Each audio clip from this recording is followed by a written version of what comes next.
Hola, welcome to the Drop Dead Sisters podcast. My name is Francesca. And my name is Ninoshka.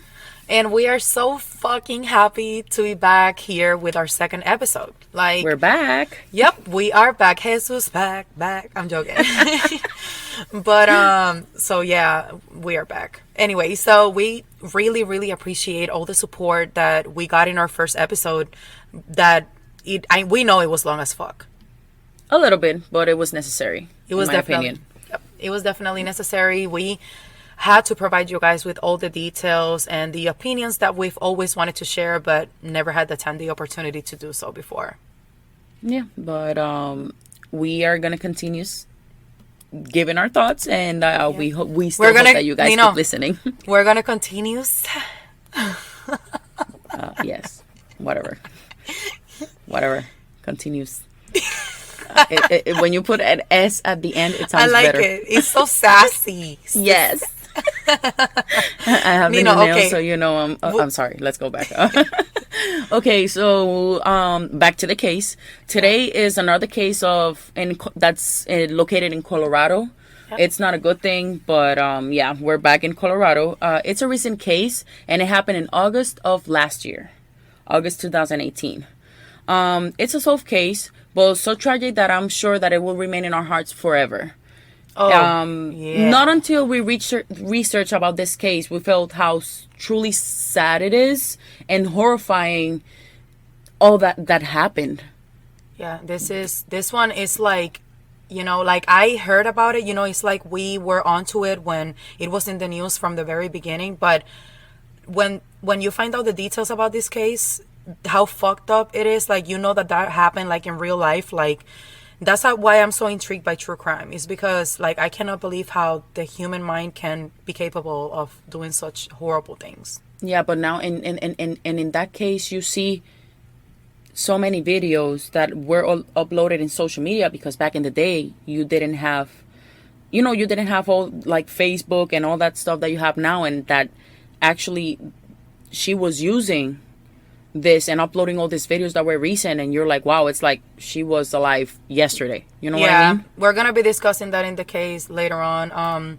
One of the victims, Shannan, the mom, the wife, or however, she basically was very active in social media because of her work. We will once again explain that later on, but it's like when you see what you see on social media, or how people want to show you how portray you how their life apparently is, it's not always the way it seems.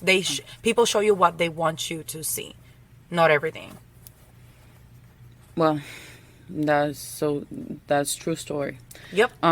In this case, we not only are going to be discussing the monster of Chris Watts, this Chris piece of shit. Fucking Watts, he's a piece of shit. But we will be also remembering the lives of these three victims that were horribly taken of this world: Shannan, Nikko, Bella, and Celeste. And now, without further ado, let's jump right into the episode.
Okay, and what you guys just heard was a mini clip of one of Chris Watts' daughters singing, My Dad is a Hero, because that is what Chris Watts was to his daughters and his wife. But I just wanted to let you guys know, what you just heard. We'll explain more of what happened later on. for now, we're gonna give you guys a little background about who the Watts family was. Christopher Lee Watts. He was born in May 16 of 1985 in North Carolina. He was a chemical engineer. He was employed by a company called Anadarko Petroleum. Shannan Catherine Watts, she was born in January 10th of 1984 in New Jersey. She worked as an independent representative for a multi-level marketing company selling a product called Thrive. So this is the reason why we explained earlier that she was, normally on social media. So basically, Chris and Shannan, they met in 2010, and Shannan had actually been previously married. She went by a different name of Shannan King, and then now she was Shannan Watts, and they got married in November 3rd of 2012. They had 2 daughters, Bella Marie Watts, born in December 17, 2013, and Celeste Catherine Watts, born July 17, 2015. The family lived in a 5-bedroom home in Frederick, Colorado, purchased in 2013. It's reported that the couple filed for bankruptcy in 2015. Wow. Financial issues. Red flag. 2 years after that. It happens. It happens. Real life. Shannan was 15 weeks pregnant when a baby which they planned to name Nikko. Nikko. I like that name, Nikko. Nikko Lee. After that piece of shit of Christopher Lee. That's why it only that part just makes me sick. That's one of the parts hadn't named. That makes me sick. That she also was pregnant. Yep. Yeah, her due date was on January 31st of this year. They would have had Nikko in January of this year. And yeah, 6 months. We are talking. Yep, we're talking in past tense because you guys are gonna know. You guys are gonna see the horrible tragedy that happened, and just to give you guys a little feel about this case, just how we feel about it, we are going to play you a little clip from Shannan Watts talking about her husband Chris. Let me just let you guys hear it for yourselves. I love waking up now on Saturdays and being able to enjoy my family.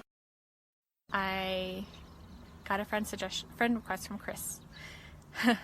I was in a really, really, really bad place, and I got a friend request from Chris on Facebook, and I was like, oh, what the heck, I'm never gonna meet him.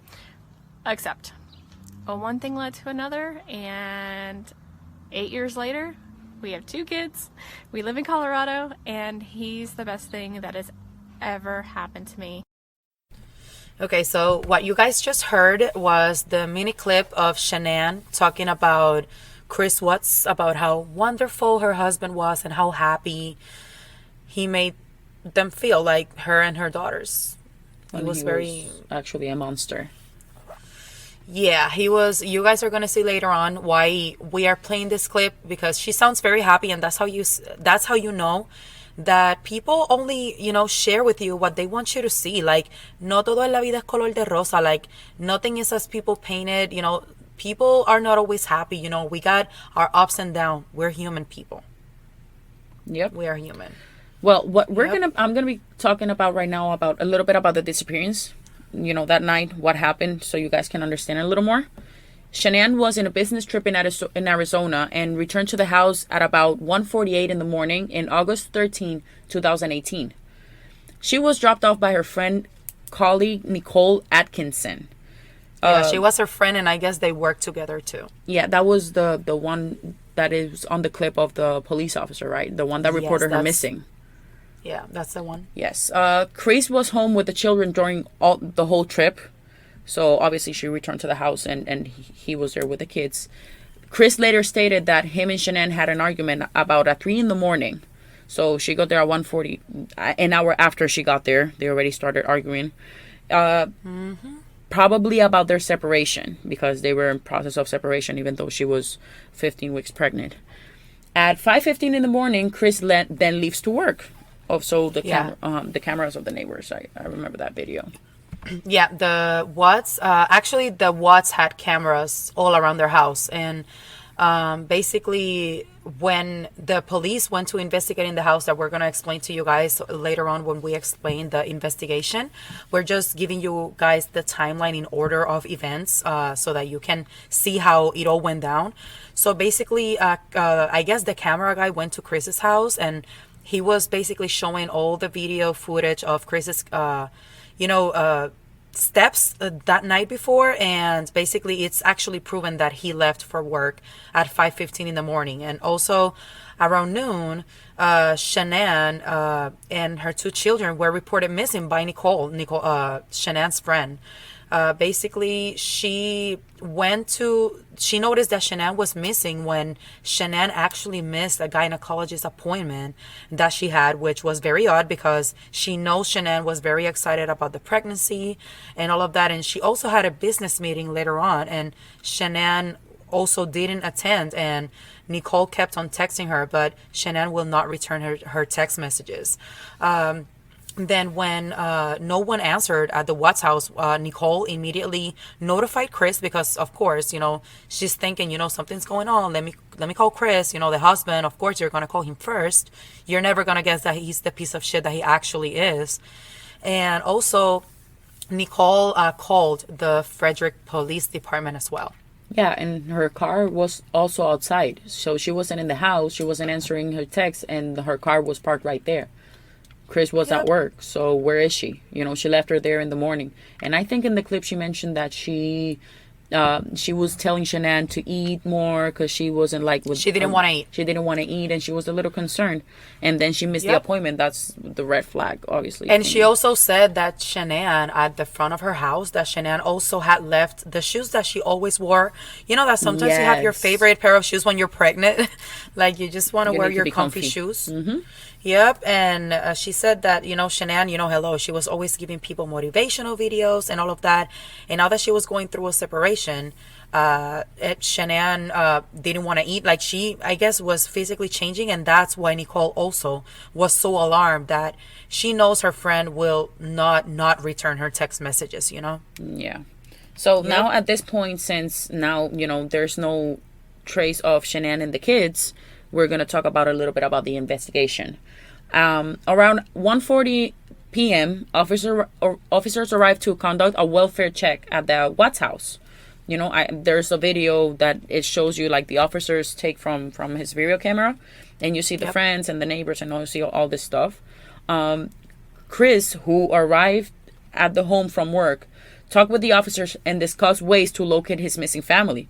During the welfare check, Chris gave the police permission to search the house, which was empty, no sign of Shannan or the girls. But, when he is in the house, in the video, you can see that he gets to the house, like, he's not in no hurry. Se está tomando su tiempo, He just gets out, he opens the garage, and... No, even before that, you see his pickup truck arriving to the house, and he looks for something, gets out right? the car. He goes to the other side of the car to look for something, and then he goes in. Like, I don't know what he's looking for, but in all that video footage, which is also very, very awkward, you notice Chris, he's not saying anything other than what he's being asked for. And he's not even saying, like, I wonder where they are. They wouldn't do this to me. He's literally not saying anything, only like there's nothing answering. wrong. Like, it's something that she would do any day. Yep. And then you see when he opens the garage, and he just goes to the car. They have, like, another car inside the garage, and he opens the door, and he just looks for something else, then goes inside, and it's like a minute until he goes and opens the door for the officer to go inside and check the house. And I felt like when the officer asked him in the video, he's like, are you guys okay? Is everything okay? He's like, we're going through a separation. I'm pretty sure that the officer, if he's like, he's like, red flag. I mean, if he knows the cases he has to deal with, he would have immediately thought something when he said that, because it's like he ain't acting right. And also, there is a footage of a neighbor who says to the police when the police is about to leave and when they're being interviewed, saying that Chris, he ain't acting right. Yeah, after they go over there, because he's looking at himself from the neighbor's camera. and he sees how, because you cannot see him putting anything inside like that, but you can see him just walking around his pickup truck, and he never does that. And then you can see him how nervous he puts his hand over his head, like he's so nervous. He didn't know what to say. He como like the sunglasses, like they fell like while he was trying to talk. Like you could see that he was nervous. Like his body language, like you're gonna see later on when he took a polygraph test. When the girl that took the detective that took the polygraph test tells him that he's a horrible liar, he indeed is a horrible liar, and that this is the reason why he got caught. And I'm happy that he got caught, because but he thought he could beat the polygraph test because he's a narcissist. Yeah, we're gonna discuss the polygraph test later on in the investigation. But a few important things that we want to mention while the police were doing that initial home search. Shannan had left her phone. She had left her purse, her wedding ring. She also had left her keys inside. She had also, left her keys inside her car. And the children's car seat was also gone. Were also at the house. So basically, don't tell me that a woman's going to leave without her purse, without her phone, without her wedding ring. Maybe the wedding ring, because they were going through a separation. Fuck that. She maybe took it off. But her phone was off also. The girl's car seat, she wouldn't return her, friend's text message. Yeah, the phone she was left her off. favorite The phone shoes. was turned off. All her clothes was still in the house, because all her clothes was there. That's when the police started doubting, I'm pretty sure. And the next day, basically on August 14, the FBI and the Colorado Bureau of Investigation, they joined this investigation. They joined the case. And Chris gave an interview to the Denver news station outside of his house, basically like crying crocodile tears, pleading for his family's return. Like, when I say it so sarcastic, because if you guys go and look for the in YouTube for maybe, I don't know, Chris Watts news interview, you're gonna see how awkward that interview is. He's like trying to cry, but he's not. It's crazy. It looks so fake. Yeah. So fake. You can tell that he's faking everything. He cannot cry. The things that he's saying, I can see it in his eyes. I don't know about you, but I remember actually watching that clip on actually the news when that happened, and I was like, that doesn't look real to me. No, he looked very fake, and people were already speculating that something was going on. But once again, you will never think that something like this were going to happen. But basically, as part of the investigation, the police also searched with cadaver dogs as well. Yeah, they searched the property with clues for clues, while Chris Watts interviewed with the news station outside. Yeah. The canine experts say that the cadaver dogs detected the smell of deceased body around the Watts house, so that's pretty alarming. Neighbors, they had already the experts say that even before, which you're gonna see later on, that they caught who did this horrible crime, which we all know it was Chris Watts. Let me just not try to it was Chris Watts, that piece of shit. Like, even before he confessed to what he did, cadaver dogs had already detected the smell of deceased body around the house. And they just treat him well in order to make him confess. That was all. It's crazy. The neighbors were also interviewed. It's also important to note that one of the neighbors who was interviewed by the police highlighted that it was odd how he was acting. The Chris car lights on before the 5:15 in the morning also. It was weird because he doesn't tend to do that. The stranger things about Chris Watts' neighbor, like the one right next to his house, he had the cameras that we talked about earlier, that despite a bush, like you cannot see it correctly between the houses because you have cars and all this stuff in the way. But around 5:10 and 5:15 in the morning, oddly, Chris Watts is walking around back and forth in around his truck, and he's carrying something. Isn't that... Like, we don't know what he's carrying. When you guys see the video, you're going to just see him. Like, he normally left to work early in the morning because he stated that he left for work at 5:15, and that sounded normal. He worked in that oil place. But basically, when you see the video, it's weird because he's, like, walking back and forth. as if he's carrying something, but he also looks man nervous. Like he looks super nervous. He backed up his truck and he put it inside his garage completely. Yeah. The way he didn't do that at all before. I mean, the neighbors mentioned that it's something that he didn't do, and then he took like 50 minutes to get out of there. You know, yeah. He was 50 minutes backed up, and then he left to work. What were you doing? What were you putting in the car that took you so long? It's obviously that was incriminating as fuck. Like there's no other way. Oh hell yeah! You guys should check out that video because this case is so recent, and the reason why, you know, we are lucky to say go check out the video, go check out the picture, go, you know, because everything is out there. It's like, dude, for you to do something like this now, you know that with all this technology, like, really, you're gonna get caught. You're an idiot. So yeah. So basically, while all this is going on, in the investigation, we are going to speak about 2 individuals that came forward saying that they were, well, basically one was his mistress, which that's actually confirmed. But there was this alleged male lover, like a guy. You know, like that I didn't know this until I saw the video last night. Yeah, and that's how I felt. I was like, wait, what? I was like, what the heck? Yeah, I thought they were going to talk about the mistress, and it was a guy. His name is Trent Bolt, and he claimed that he had started dating Chris through an online dating app in 2017 before they began what he called a relationship. And that guy claimed that Chris Watts had given him money on few occasions, including for cosmetic treatments like Botox and lip fillers and shit. What? Like he looks bella, se ve bella, like you know, and it's nothing wrong with that, you know, but it's like, you know, he like was paying for that. That's what I'm trying to say. That's what he stated, because this is not something that was ever confirmed.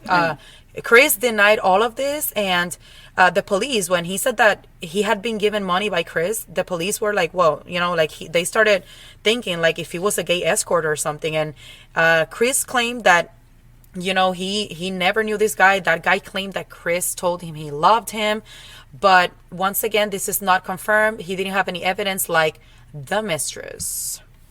Well, this guy probably, it's not, this guy, it's maybe crazy and obsessed with this guy just because he's a murderer, and I don't know. Maybe not. Yep. Maybe it's real. You never know. Okay, and now we are going to be discussing the mistress.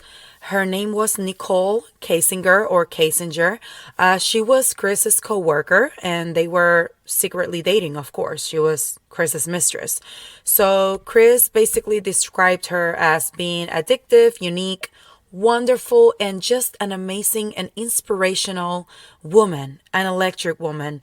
And this is just basically based on messages that he had sent to her. He had also told his mistress that he was separated from Shannan and that he was living in the basement at their home. Of course, just typical story. You know, it's just like a man who cheats just will say a story like this. And it stated that they began their affair in May of 2018, and that when they met, Chris was not wearing his wedding ring, of course.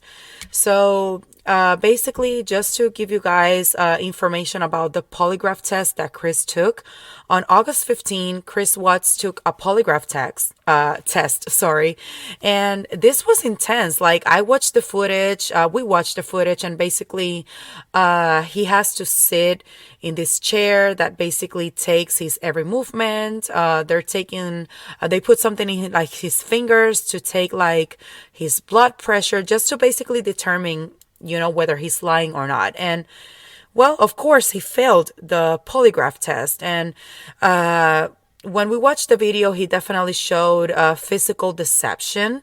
And yeah, he was definitely dying. And, you know, even if polygraph tests cannot be presented in court as evidence, because, you know, people who are guilty, they can pass a polygraph test, and people who aren't guilty, they can fail. So this is the reason why, you know, polygraph tests are not admissible in court. But even if they're not, this is something definitely intimidating. Like, this will definitely intimidate anyone who is about to take it. So if you did it, you know, you're fucked. You're gonna be caught. Now we're gonna be talking about the initial confession. After Chris Watts took the polygraph test. Obviously, he failed, like we have mentioned. He then was taken to a confession room in which the police advised him that he didn't pass the polygraph test, and the detectives kept on trying to get Chris to tell them what had really taken place, but Chris just didn't want it to talk. Yep, he was quiet as fuck. He would answer everything that he was being asked for, but he kept on saying that he didn't know what happened to them or where they were. That's all he said. He wouldn't try to say like, what else can I do, to find my family, or she wouldn't do this, or giving them ideas. He didn't do anything of that. He didn't. Or just go crazy just because they were trying to incriminate him. Like, what the heck? Why are you trying to put exactly. me like this? Just go crazy. Exactly. But then the same detective that conducted the polygraph test tells Chris what happened. Did Shannan do something to the girls then just so that she wouldn't look bad? You did what you did to cover her tracks, And that's when Chris cracked. He immediately requested to speak with his dad in private. Like, dude. Oh my God. Dude. Why in private? Yeah, detective, which, first of all, detective, you're being interrogated. Can I please talk to my dad in private? Like, they're going to turn off the cameras. Because you already don't look guilty as fuck, Yeah. So when his dad was brought into the room, the detectives, left the interrogation room because they're still going to be there. They're still going to hear you, Chris. They're still going to hear you. Let me say that sentence better. They're still going to hear you, Chris. Okay? So then this asshole Chris tells his dad that he had an affair, but that he had already come clean about it. And we really don't know how you can come clean about that, but okay. And so soon, because he was, talking to her very shortly before everything happened. And then his dad, which, I feel for his dad. I feel like his dad definitely, like, I put myself in his position, and knowing that that your son may tell you something horrible, his dad tells him, is there anything that, you want to tell me? And Chris confesses. He tells his dad that Shannan choked the girls to death, and that when he saw that, he had to kill Shannan because he had to protect the girls. So he literally confessed. Like, he took the idea that the detective planted in his head for him to find, like, what seemed for him to be a way out. Like, if everybody was going to believe that Shannan did this to the girls, you're not choking a fucking tear after you killed your own girls. Like, that is definitely suspicious. I don't know why he would just do something like this to his babies. This is just... That's sad. Crazy. And obviously the police officer did that and it worked perfectly. That's how you know why they're in the positions that they are, because she just said that, and that was just like perfect. I am the victim now, how to crack a motherfucking killer. Yeah. That's and he tried to put himself as the victim. Then, since he knew that he was caught, he tried to put himself as the victim. And the thing is that Shannan's not even alive to defend herself. That's how low exactly he went. Exactly. She's not here. I'm just going to say this, and it's just what I say because that's the only word you're going to hear. Yep. Now we're going to go to the worst part, the discovery of the bodies. And this is sad, people. This is very sad and disturbing, okay? The police conducted a search in Chris' job on Anadarko Petroleum. Unfortunately, Shannan's body was located buried in a shallow grave nearby in the same oil tank site. It was right there where on he the worked. surroundings. Where he worked. Yes. And Bella and Celeste's body were found hidden in the oil tanks. This is so bad. For real. Like, when I first heard this, when I was watching it in the news, I could not believe I could not believe that this dude had put in his 2 little girls on oil tanks. I could not possibly believe it. And then burying your pregnant wife, like in a shallow grave that with a blanket, like, right, that they could easily find her. Like, dude, they have cadaver dogs. They're gonna know. And knowing that these little girls were just like, I have body chills, like, knowing that they were just floating in oil tanks. Are you fucking kidding me? This is crazy. I when in the video it shows when they ask him, they put a picture and they ask him where's Shannan, and he just points. Oh my God. And then they say where the kids, and he points. Like, that's Ridiculous. I could not believe it. When this came out in the news, like, I think about this and I feel so sad. Because I cannot believe that this actually happened. They look like a normal family. You guys can go up to our Podbean site and see. I posted like 3 different family pictures so that you guys can see, like, they were like an all-American family. Like, I would have looked, at them like, beautiful I family, like beautiful babies, a beautiful family. And I'm sure that Nikko would have been a beautiful baby too, because they were a beautiful family. And now we're going to discuss the autopsy, because it's very important that you guys know the gravity of this case. And these are going to be graphic details. And it, of course, it involves a fetus. It involves 2 little girls and a woman, all human beings. And this is very sad. So Shannan's cause of death, Shannan was the mom, was asphyxiation due to manual strangulation. She had bruisings in her neck consistent with, with this strangulation. And since she was in her 2nd trimester, the fetus had been partially being expelled from her body, and it was also in a decomposed state.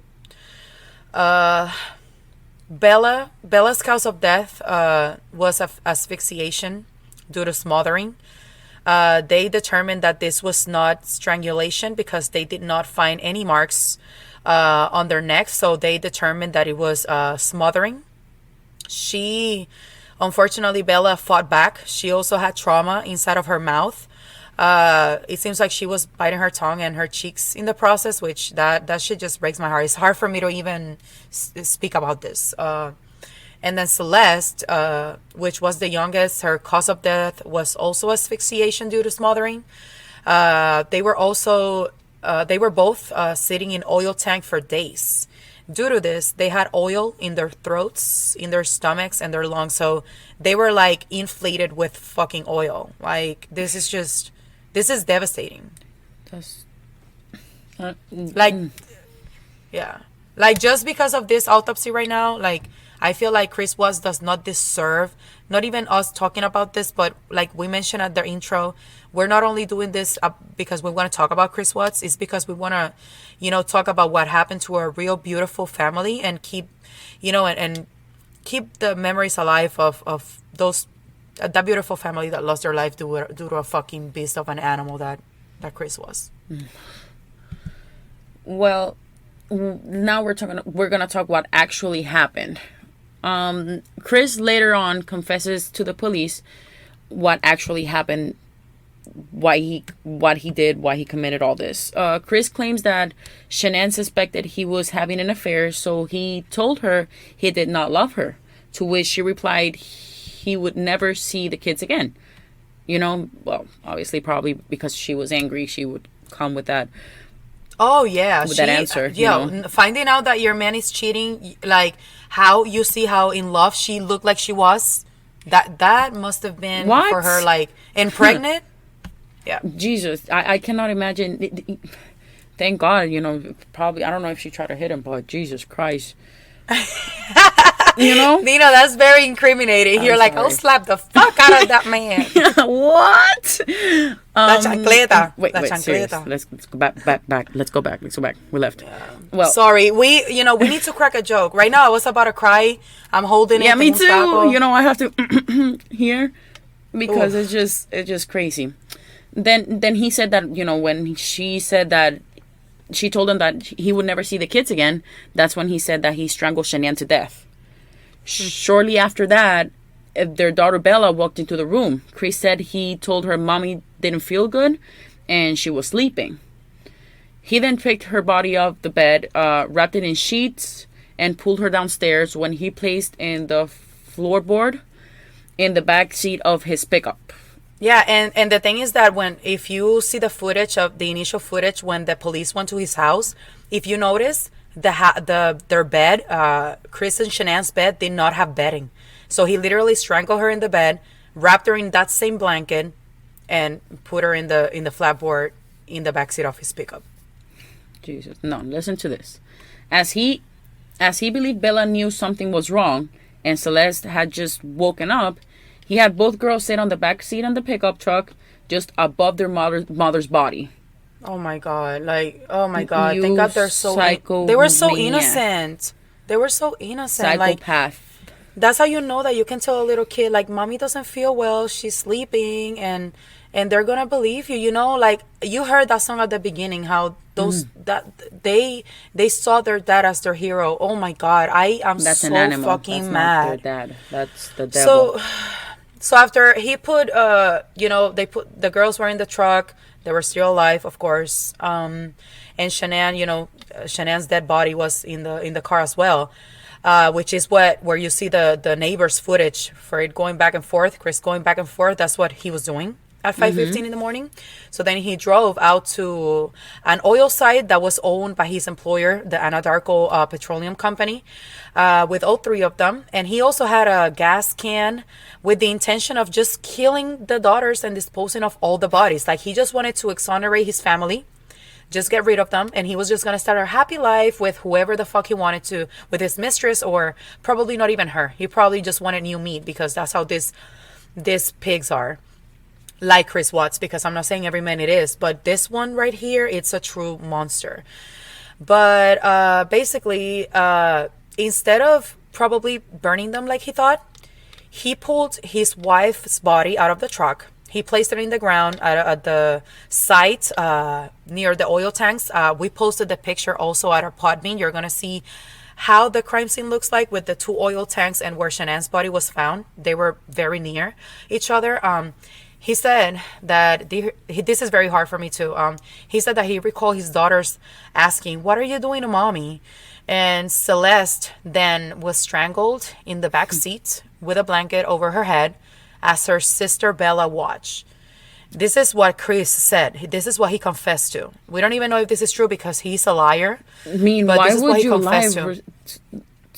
about something like this? Such horrible details. Oh, and God. He said that, so Celeste was strangled while Bella watched.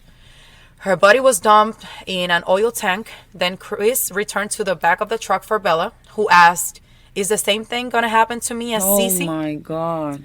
That is, like, how can this man even say these things? Like, what his daughter said. Like, apparently Chris replied to her and said yes. This piece of shit. And then he covered her with a blanket and smothered her as well. I said strangle earlier. Sorry, he smothered both of them. And her last words to his dad were, "Daddy, no." That's crazy. And then her body was dumped How can he just talk about it like that? Yep. And then her body was dumped in the second oil tank. So he just dropped off his pregnant wife in the dirt, just like that, in a shallow grave. And then he put each one of his kids' bodies, in the oil tank. And after he gave this chilling confession, he began to talk about his possible reasons for committing these murders. So he had reasons for committing these horrible murders. He blamed his actions on his separation, their financial troubles, and that Shannan was apparently very controlling in their relationship. Like, what a pussy. What a pussy. That's his only way of just putting her aside, not leaving her. Let's just get separated. You can stay with the house, and I'll move away, and I'll pay you child support. or whatever. No, he it wasn't wanted to like stay that. with everything. He wanted to stay with everything, but not. He wanted to stay everything materialistic. That it's not the best gift that a human being can have. Which is, what is he gonna know? Child. He's not a human being. He's not a human being. He's a piece of shit. Good point. He's a disgusting person. And, it's just crazy to think that it's not even that he shot them and threw them somewhere or whatever. He killed each one of them individually, and he dropped them off, like the family member said, like pieces of garbage. This is the lowest. This is, and we listen to true crime. But for this thing to have happened last year, this is the craziest shit that I've heard of. His face just disgusts me. Well, after the discoveries, in August 17, a candlelight vigil was held in for the Watts. Hundreds and hundreds gathered in this event. They were so sad. In September 1st of 2018, the funeral was held in Pinehurst, North Carolina. In the trial, Watts was arrested late on August 15. That was the time where they took him, obviously, after him confessing and all this stuff. In November 6, Chris Watts pleaded guilty to the murders. The death penalty was not put forward because the Shannan's family said that they were not in the position of taking anyone's life away, only God. Yeah. When the mom, Shannan's mom, said that in her, when she spoke on trial, she said that she's like, and it was like indirecta, like that was directed to Chris, like, we are not in the position of taking anyone's life, only God. Like, you will pay for what you did, asshole. God.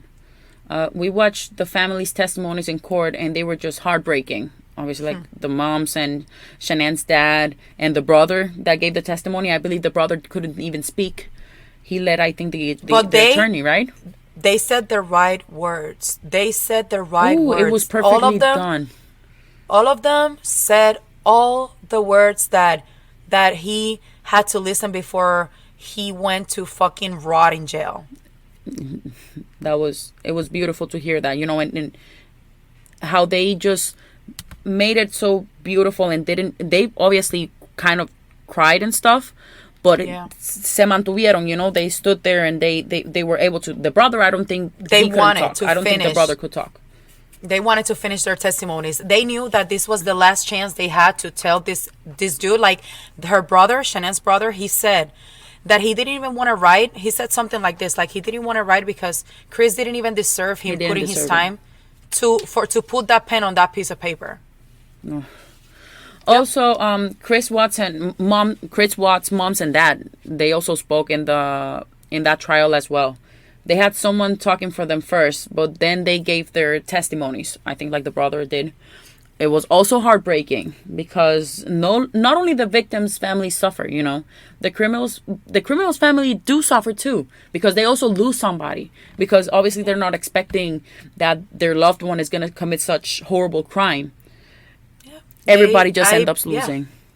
Yeah, it must be crazy. Like, if one of my kids grew up in the future, they did this to one of their families, God forbid, I would be devastated for the family who lost someone. But you know what it is to know that I probably didn't, I really don't know much about Chris's childhood, to be honest, because I believe in psychology and everything. But he seemed like a normal person. He never had a problem with the law before, nothing, no criminal past or nothing. This was just something that he was a puto. He wanted just to be, with hoes around. He just wanted to have the single life. And when he found out that his wife was having a third baby, and that was ruining his pink future with his new mistress, that's when he decided to do this, because a mistress apparently is more important than your kids. And Chris Watts just decided to dump his daughters in oil tanks and his pregnant wife in a shallow grave.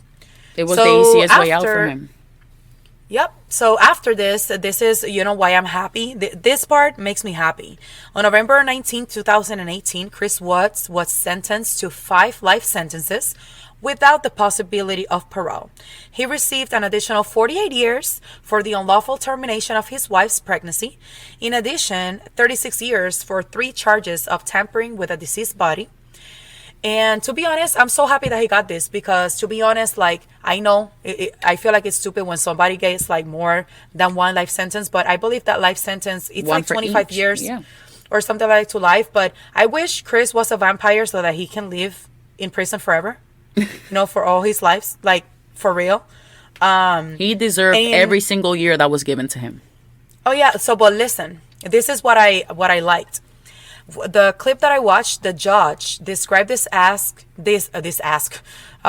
judge described this act of crime as despicable, inhumane, and vicious, and that nothing less than a life sentence would be appropriate. And you're right, Judge. And when Chris was about to be taken away after the hearing by the officers, the judge said to the officers these words: "Take him away and have him serve in the Department of Corrections for the rest of his life." And I know that judge meant to say, take this piece of shit away and have him serve in the Department of Corrections for the rest of his meaningless, pointless piece of shit rest of his life. But do you remember also that in that clip, I think it was his attorney, the defense attorney, that he he only said some words like I'm so sorry for this or something like that. He didn't even... I can't remember, but I would look at them. He said nothing. Sitting. She stood up and she was like, I'm gonna read this words and da da da da da, and she said, like, I'm so sorry for that all this happened, and that's it. And I'm like, what? You should have just stayed quiet. Listen, like, I was watching that clip when the families were giving the testimonies and stuff, that you see Chris in the background with his defense attorney and the other lady. Mm-hmm. I'm like, how can you sit there and defend this person? How? Like, I know you gotta work, I know that's your job, but the cash, how? Girl, do you know how much money they get paid? No. I don't know. To be honest, dignity is more important for me. I will decline that fucking case. I'll be like, fuck this. I'm not gonna defend this person. I'm not. That's it. Then on December 3rd, 2018, Chris was moved to an out-of-state location due to security concerns. Now you're scared, Nick? Yeah, right. I bet they beat the fuck out of that dude in jail, and that's why they have to move him out. A little more than that, probably. And I hope that is exactly what I'm thinking. I'm not going to mention it, though. I know everybody that's listening right now wishes that Chris Watts gets what he deserves in prison. Yes, exactly. On December 5th, he arrived to the Dutch Correctional Institution, maximum security prison in Waupun, Wisconsin. Waupun? That's why he's getting Waupun. In Waupun, Wisconsin. To serve the remainder of his beautiful 5 life sentences. Oh, wait, plus 36 years and 48. That's a lot. Yes. Yep. So basically, just in case, we watched a film in YouTube. It was like a mini Chris Watts movie. It was from Real Men Films. Real Men is spelled ReelMen. And, it's very informational. Like, you will be, of course, we had to do a lot more research for this case. But they show all the key points to this case. Yes, for you to understand basically everything that we mentioned right here in a short hour. Yep. And basically, as ending notes and thoughts about this case, this is very sad. I know we've said it a lot in the case, so I feel like I don't have any much to say, because after all that sadness of all the everything that went on in this horrible case, after that sentence, I feel relief. I feel like I just want a glass of wine after this, and I'm gonna be relieved that that person will remain in jail. But you know what? He has a privilege, because he at least is living, while Shannan, his baby Nikko, Bella, and Celeste will never get the chance to see another day. Never. I am very glad how the police worked in this case. They were quick and efficient, and the detectives, it was amazing, because of the footage that we saw, and how even the police officer how he managed at the beginning when he went to search the house. Everything was well done. The questions, it was smooth. Yes. And it's because he was dumb. Yeah, he was dumb. It was very dumb also. His body language gave him up instantly. The more he tried to act calm, the more he was just, getting in there. The more he would, how do you say it?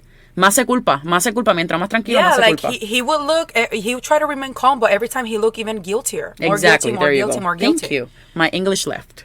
But good. That's the reason why I love how criminals are dumb. Because they're caught, and that's what they deserve, being caught and spending the rest of their lives in jail. And I wish that justice was always this good, because unfortunately it's not. And we will cover a whole list of other cases that you will see how in this case justice was served, but in other cases it wasn't. But basically, this is all we have to say today. I hope you guys enjoyed this episode. We wanted to mention that you guys can listen to us in iTunes, Spotify, Podbean, Google Play, Google Podcasts, Stitcher app, and YouTube. Like, that's a long-ass list of where you can listen to us. But, we are everywhere. Yes.